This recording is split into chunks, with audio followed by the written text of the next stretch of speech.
নামটা শুনলেই চোখের সামনে ভেসে ওঠে ঘন সবুজ ম্যানগ্রোভের দুর্ভেদ্য দেয়াল, জোয়ার ভাটায় ভিজে ওঠা নোনা কাদা আর বাতাসের সাথে মিশে থাকা এক অজানা আতঙ্কের ঘ্রাণ।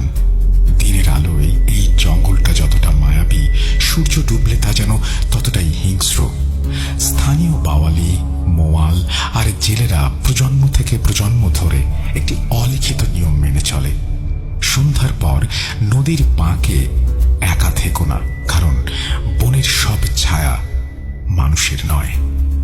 সুজন ছিল সেই সব অভিজ্ঞ জেলেদের একজন, যাদের ধমনীতে নদীর নোনা জল প্রবাহিত হয়। বয়স 40-এর কোঠায়, চেহারায় রোদে পোড়া তামাটে ছাপ। ছেলেবেলা থেকেই বাপের হাত ধরে সে সুন্দরবনের এই গোলক ধাঁধায় মাছ ধরছে। পশুর নদী থেকে শুরু করে আরবাঙ্গা শিয়ার প্রতিটি খাড়ি খালের বাঁক তার নখদর্পণে।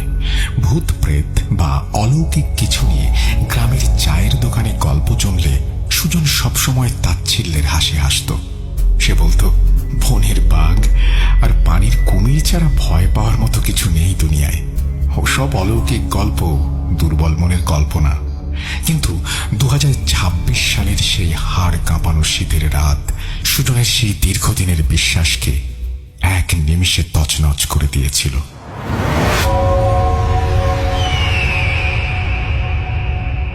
সেদিন আকাশটা ছিল অস্বাভাবিক রকমের শান্ত। কোনো মেঘ ছিল না, অথচ আকাশে চাঁদ বা তারার কোনো চিহ্ন দেখা যাচ্ছিল না।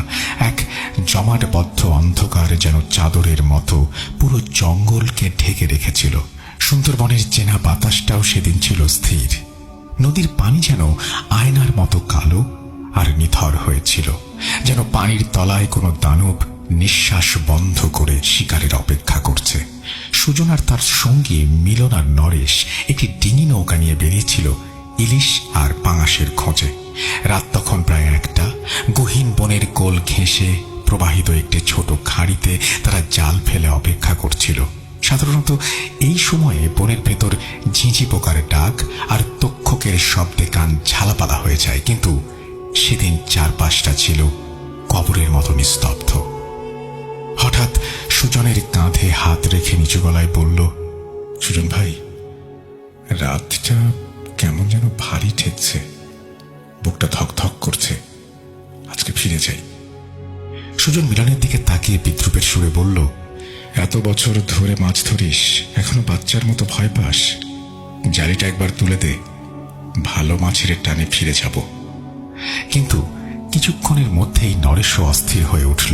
সে কাঁপা কাঁপা গলায় বলল, না সুজন ভাই, মিলন ঠিকই বলেছে, বাতাসের গন্ধটা কেমন যেন পচা লাশের মতো ঠেকছে। আমার মনে হচ্ছে আমাদের দিকে কেউ তাকিয়ে আছে। সুজন বিরক্ত হল। সঙ্গীদের এই ভয়ে তার মাছ ধরার মনটাই নষ্ট হয়ে যাচ্ছে। সে হাল ছেড়ে দিয়ে বলল, ঠিক আছে, ভয় পেলে নৌকায় গিয়ে একটু দূরে খালের মুখে থাক, জালটা গুছিয়ে আসছে। নরেশ আর মিলন তিলমাত্র দেরি করল না। তারা অন্য একটি ছোট ডিঙিতে করে একটু দূরে খোলা পানির দিকে সরে গেল। সুজন একা রয়ে গেল সেই গহীন বনের ছায়ার নিচে। নিস্তব্ধতা তখন অসহ্য হয়ে উঠেছে। নিজের নিঃশ্বাসের শব্দও সুজনের কানে ড্রাম পেটাচ্ছে। নদীর হালকা ঢেউ যখন গায়ে লাগছিল নৌকার, সেই শব্দটাও কেন যেন ফিস ফিস করে যেন কথা বলছে। সুজন দ্রুত জাল তোলার চেষ্টা করছিল। ঠিক সেই মুহূর্তেই শব্দটা এলো, সুজন, সুজন, এদিকে আয় তো। সুজন স্থির হয়ে গেল। কণ্ঠস্বরটা অদ্ভুতভাবে চেনা, একদম অবিকল তার ছোটবেলার বন্ধু বিজনের মতো। বিজন অনেক বছর আগে রোগে মারা গিয়েছিল, কিন্তু সেই গলার আওয়াজ সুজন কোনোদিন ভুলবে না। সুজন চারিদিকে তাকালো। গাঢ় অন্ধকারে শুধু গোলপাতা আর সুন্দরী গাছের ঝাপসা অবয়ব দেখা যাচ্ছে। সে নিজেকে বোঝালো, নিশ্চয়ই মিলন তার সাথে রসিকতা করছে। কে মিলন, কি আর কি করিস না? সুজন ডাক দিল তাকে, কিন্তু কোনো উত্তর এলো না। নিস্তব্ধতা যেন আরো গাঢ় হলো। কয়েক সেকেন্ড পর আবার সেই ডাক, সুজন, আমি এখানে, বনের ভেতর আয়, দেখ। এবার শব্দটা একদম তীরের খুব কাছ থেকে এলো। সুজনের মেরুদণ্ড দিয়ে হিম শীতল একটা স্রোত বয়ে গেল। মনের এক কোণে যুক্তি বলছে এটা অসম্ভব, কিন্তু অন্য এক কৌতূহল তাকে আচ্ছন্ন করে ফেলল। সে যেন নিজের অবচেতন মনের নিয়ন্ত্রণে চলে গেছে। নৌকাটা কাদার কাছে ভিড়িয়ে সে নেমে পড়ল। কাদা আর শ্বাসমূলের ওপর দিয়ে বনের গভীরে পা বাড়ালো। বনের ভেতরটা ছিল নিশ্ছিদ্র অন্ধকার। লতাগুলো যেন জীবন্ত সাপের মতো তার পায়ে জড়িয়ে যেতে চাইল। ঝোপঝাড় সরিয়ে সে এগোতে থাকলো সেই কণ্ঠস্বরকে লক্ষ্য করে। কই তুই? এই মাঝরাতে জঙ্গল দিয়ে কি মিলন? সুজনের গলার স্বর কাঁপছে। হঠাৎ শব্দটা একদম মাথার উপর থেকে ভেসে এলো। এই তো, আমি তো তোর ওপরেই রে সুজন। সুজন সাহস সঞ্চয় করে ধীরে ধীরে ওপরের দিকে তাকালো, আর যা দেখলো তা দেখার জন্য পৃথিবীর কোনো মানুষই প্রস্তুত থাকবে না। একটা বিশাল রেইনট্রি গাছের ডালে কেউ বসে আছে, কিন্তু বসার ভঙ্গিটা ছিল অস্বাভাবিক, পুরোপুরি উল্টো হয়ে। তার পা দুটো ডালের সাথে পেঁচানো, আর শরীরটা নিচের দিকে ঝুলে আছে। লম্বা কালো চুলগুলো বাদরের ডানা বা শ্যাওলার মতো নিচে ঝুলে।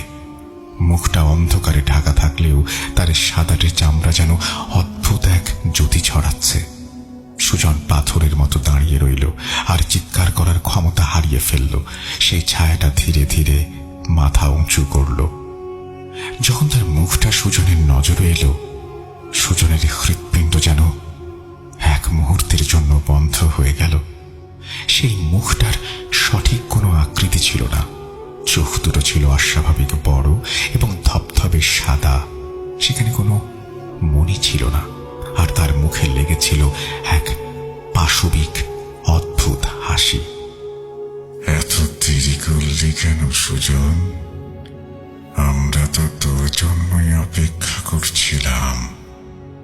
কণ্ঠস্বরটা এখন আর বিজনের মতো নেই, সেটা কর্কশ। সুজনের মনে হলো তার হাত পা দুটো কেউ মাটির সাথে গেঁথে দিয়েছে। সে এক ইঞ্চিও নড়তে পারছিল না। সেই অদ্ভুত প্রাণীটি এবার ডাল থেকে নেমে আসতে শুরু করলো, কিন্তু সে মাটিতে নামছিল না, বরং এক ডাল থেকে অন্য ডালে লাফ দিচ্ছিল বানরের মতো। অথচ তার শরীরটা তখন উল্টো হয়েই ঝুলছে।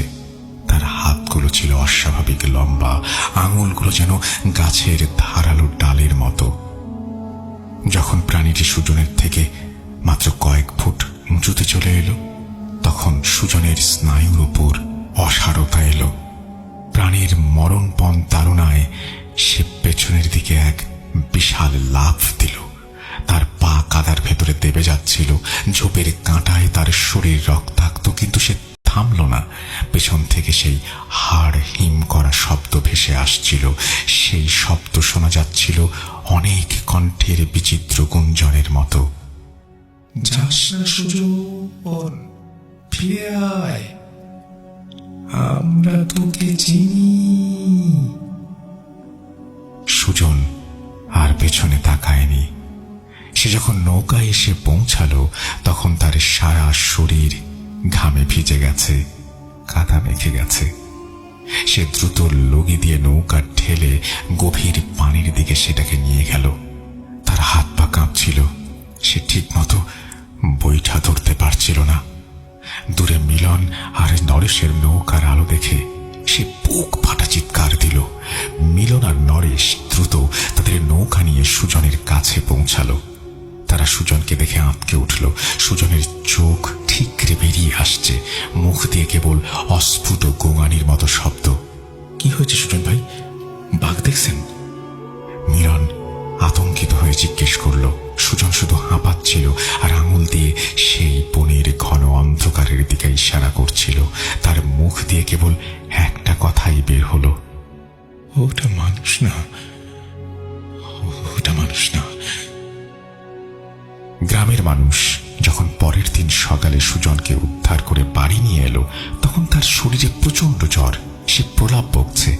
গ্রামের সব থেকে বয়স্ক জেলে জব্বার দাদু সুজনের সব কথা তিনি শান্ত হয়ে শুনলেন। তারপর এক দীর্ঘশ্বাস ফেলে বললেন, সুজান, তুই কপাল জোরে ফিরে এসেছিস। ওগুলো হলো সুন্দরবনের ডাকিনি। ওরা তোর মনের ভেতরে ঢুকে চেনা মানুষের আওয়াজ নিয়ে ডাকে। একবার যদি ওদের পিছু নিয়ে গহীন বনে ঢুকে যাস, তাহলে হাড় গরু আর কোনোদিন খুঁজে পাওয়া যাবে না। ওরা হলো বনের সেই অতৃপ্ত আত্মা যারা যুগ যুগ ধরে পথ ভোলা মানুষকে শিকার করে আসছে।